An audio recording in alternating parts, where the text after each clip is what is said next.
Praise the lord పిల్లలు, welcome to beginner class. అందరు సిద్ధంగా ఉన్నారు కదా? మనం ప్రార్థనతో లెసన్ స్టార్ట్ చేసుకుందాం. అందరూ మోకరించి చేతులు జోడించి కళ్ళు మూసుకోండి. పరిశుద్ధ దేవానికి స్తోత్రం చెల్లిస్తున్నామయ్యా. మీ సన్నిధి మా మధ్యలో ఉంచండి ప్రభా. చిన్న బిడ్డలతో మీరు మాట్లాడండి అయ్యా.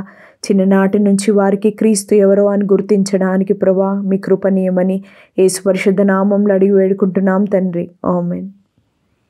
ఈరోజు మనం యేసు శరీరధారిగా వచ్చుట, ఇంగ్లీష్లో the human incarnation of Jesus చూసుకుందాము. దీంట్లో కంటత వాక్యము మత్తయి సువార్త 1వ అధ్యాయము 21వ వచనము. తన ప్రజలను వారి పాపముల నుండి ఆయనే రక్షించును గనక ఆయనకు యేసు అను పేరు పెట్టబడుదునెను. ఇంగ్లీష్లో Matthew 1st chapter 21st verse. She will give birth to a son and you are to give him the name Jesus because he will save his people from their sin. ఈ లెసన్లో మనం నేర్చుకొనబోయే విషయం ఏంటంటే, యేసుక్రీస్తు మన కొరకు ప్రభువుగా రక్షకునిగా జన్మించెను. Jesus Christ born for us as Lord and Saviour. మనం లెసన్లోనికి వెళ్ళబోయే ముందు లాస్ట్ క్లాస్లో ఏం నేర్చుకున్నామో కొన్ని విషయాలు మనం చూసుకుందాము. మనము యోనా గురించి నేర్చుకున్నాం కదా. దేవుడు యోనాని నినివే పట్టణానికి వెళ్ళి ఆ పట్టణంలో ఉన్న వారి యొక్క పాపంను బట్టి దేవుడు వారికి మీదికి కలగజేయి ఒక నాశనం గురించి ప్రకటించమని చెప్పాడు. అయితే యోనా దానికి విధేయత చూపించకుండా దేవునికి అవిధేయత చూపించి తార్షీషు అనే పట్టణానికి వెళ్ళడానికి ఓడెక్కి బయలుదేరతాడు. అప్పుడు దేవుడు పెద్ద గాలిని, పెద్ద తుఫాన్ని సముద్రంలోనికి పంపించినప్పుడు ఓడలో ఉన్న మనుషులందరికీ ఇది యోనాను బట్టి కలిగిందని అర్థమవుతుంది. చివరికి యోనాని తీసి సముద్రంలో పడవేస్తారు కదా. పడవేసినప్పుడు దేవుడు ఒక పెద్ద చేపకి ఆజ్ఞాపిస్తాడు. అప్పుడు ఒక పెద్ద చేప వచ్చి యోనాని మృంగివేస్తుంది.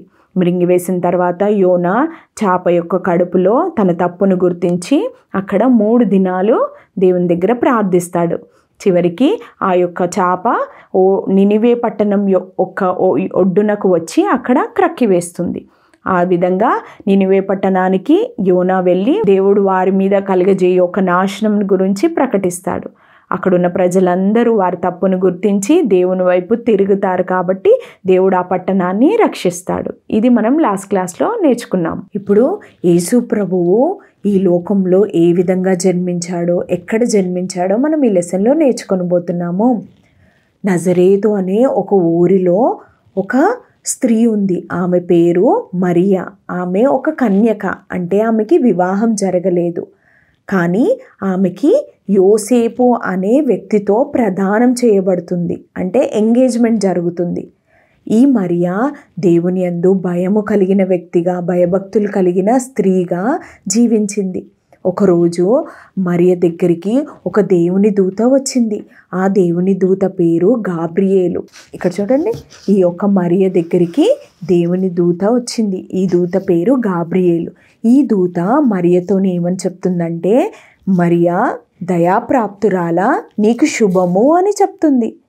అంటే ఆ మాట విన్న వెంటనే ఆమెకి కలవరం అవుతుంది. ఎందుకంటే ఆ శుభవచనం ఏంటిదో అని ఆమె లోపల కలవరం పడుతుంది. అప్పుడు దేవుని దూత ఆమెతో ఏమని చెప్తుందంటే, మరియా భయపడకు, ఎందుకంటే నీవు దేవుని వలన కృప పొందిన దానవు. కాబట్టి నీకు కొద్ది దినముల తర్వాత ఒక కుమారుణ్ణి కంటావు అని దూత చెప్తుంది. ఆ యొక్క కుమారుడు తన ప్రజలను వారి పాపముల నుండి రక్షిస్తాడు. కాబట్టి అతనికి యేసు అను పేరు పెట్టబడుతుంది అని చెప్తుంది. ఇంకా ఆ యేసు అను మాటకి రక్షకుడు అని అర్థము. ఈ విధంగా ఇవన్నీ మాటలు మరియతోని చెప్తున్నప్పుడు మరియా ఆలోచిస్తూ ఆశ్చర్యపోతుంది. అంటే ఇది ఎలా జరుగుతుంది, ఇది నా జీవితంలో ఎలా జరుగుతుంది అని తను అనుకుంటూ ఉంటుంది. ఎందుకంటే అది ఒక అద్భుతము. తను ఇది ఎలా జరుగును అని తను దూతకి ప్రశ్నిస్తుంది. అప్పుడు దూత ఇది పరిశుద్ధాత్మ వలన జరుగును అని సమాధానం ఇస్తాడు. అప్పుడు మరియా నీ దాసురాలైన నా జీవితంలో మీరు చెప్పినట్లే నా జీవితంలో జరుగునుగాక అని ఆ మాటలకి అప్పచెప్పుకుంటుంది. ఆ విధంగా ఉన్న తర్వాత కొన్ని దినములైన తర్వాత దూత ఏ విధంగా అయితే చెప్పిందో ఆ విధంగానే జరుగుతుంది. యోసేపు మరియా నజరేతు ప్రాంతంలో ఉన్నారు కదా.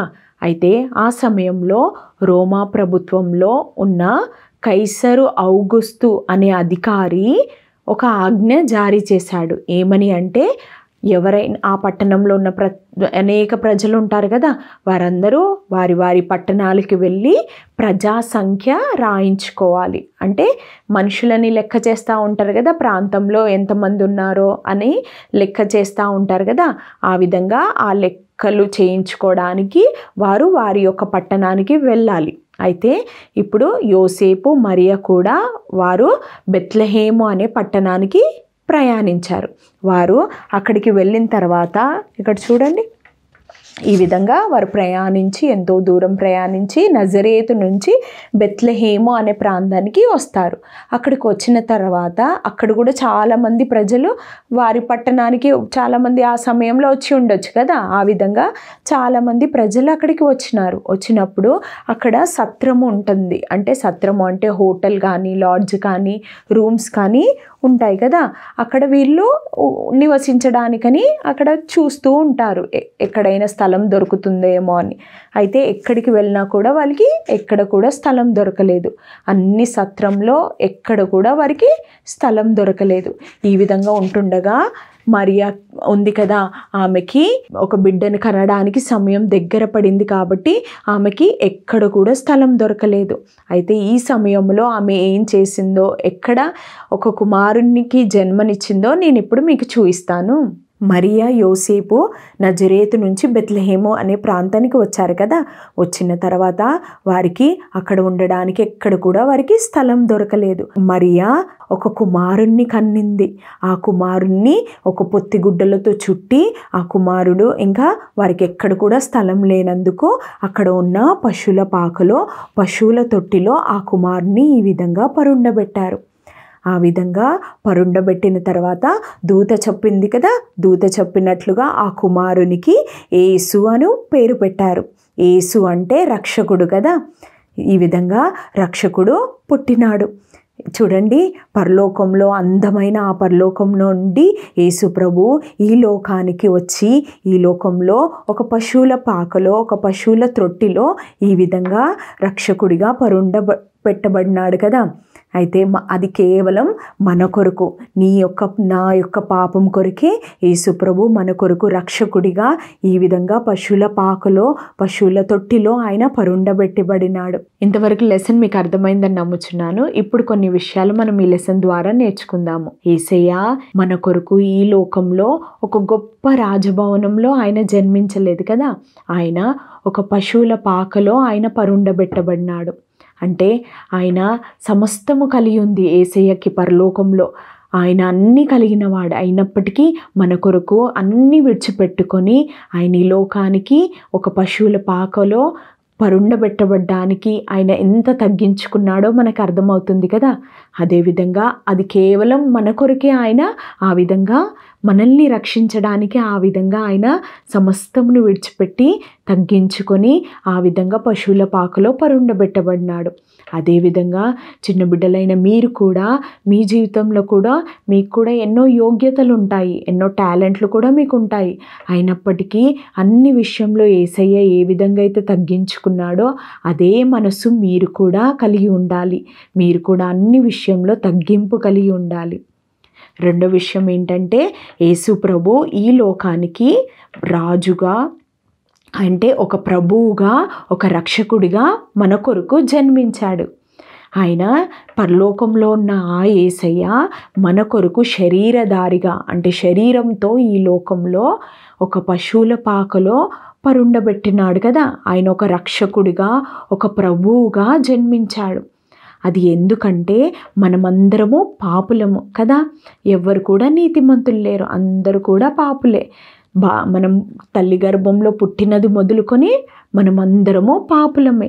అయితే ఈ పాపంలో ఉన్న మనమందరికీ శిక్ష ఉంటుంది కదా, పాపానికి శిక్ష ఉంటుంది. కాబట్టి ఆ శిక్ష నుంచి తప్పించడానికి యేసయ్య మన కొరకు శరీరంలో ఈ లోకంలో జన్మించాడు. నిన్ను నన్ను మన పాపం నుండి రక్షించడానికి యేసయ్య మన కొరకు ఈ లోకానికి వచ్చాడు. అయితే ఈ యేసు ప్రభువుని నీ జీవితంలో కూడా, నీ హృదయంలో కూడా ప్రభువుగా, రక్షకునిగా అంగీకరిస్తే ఆయన నీ పాపం నుంచి నిన్ను రక్షిస్తాడు. ఈ లెసన్ యొక్క యాక్టివిటీ ఏంటంటే, మీరందరూ హృదయం యొక్క ఆకారంలో ఈ విధంగా పేపర్ని కట్ చేయండి. దాని లోపల కిరీటం యొక్క ఆకారంలో ఇంకొక పేపర్ని కట్ చేసి అతికించండి. దీనికి అంటే మీ హృదయంలో యేసు ప్రభుత్వం చేయులాగున దీనికి సూచన అయి ఉన్నది. దీని మీద ఈ విధంగా రాయండి. ఒకవేళ తెలుగులో రాసినట్లయితే యేసుక్రీస్తు మన కొరకు ప్రభువుగా, రక్షకునిగా జన్మించెను. ఒకవేళ ఇంగ్లీష్లో రాసినట్లయితే the Lord and Saviour Jesus Christ was born for us అని రాయండి. దేవుని చిత్తం అయితే నెక్స్ట్ సండే స్కూల్ క్లాస్లో గొర్రెల కాపర్లు యేసును దర్శించుట అనే లెసన్ చూసుకుందాము. ఇప్పుడు ప్రార్థన ద్వారా మనం ఈ క్లాస్ని ముగించుకుందాం. అందరూ మోకరించి చేతులు జోడించి కళ్ళు మూసుకోండి. పరిశుద్ధ దేవానికి స్తోత్రం చెల్లిస్తున్నామయ్యా. ప్రభా, ఇంతవరకు మాతో మాట్లాడిన విధానం కొరకే వందనాలు ప్రభా. అవును ప్రభా, పాపులమైన మా కొరకు ప్రభా, శరీరధారిగా మా కొరకు సమస్తమును విడిచిపెట్టి ప్రభా, దేవా తగ్గించుకొని ప్రభా, మా నిమిత్తమై రక్షకునిగా ప్రభువుగా ఈ లోకానికి వచ్చిన దేవానికి స్తోత్రం చెల్లిస్తున్నామయ్యా. చిన్న బిడ్డల జీవితంలో ప్రభా, నీ యొక్క ప్రభుత్వాన్ని, నిరక్షణ కార్యం వారి జీవితంలో జరగడానికి, వారు నిన్ను అంగీకరించడానికి ప్రభా వారి హృదయంని తెరవమని యేసుక్రీస్తు పరిశుద్ధ నామంలో అడిగి వేడుకుంటున్నాం తండ్రి. ఆమేన్.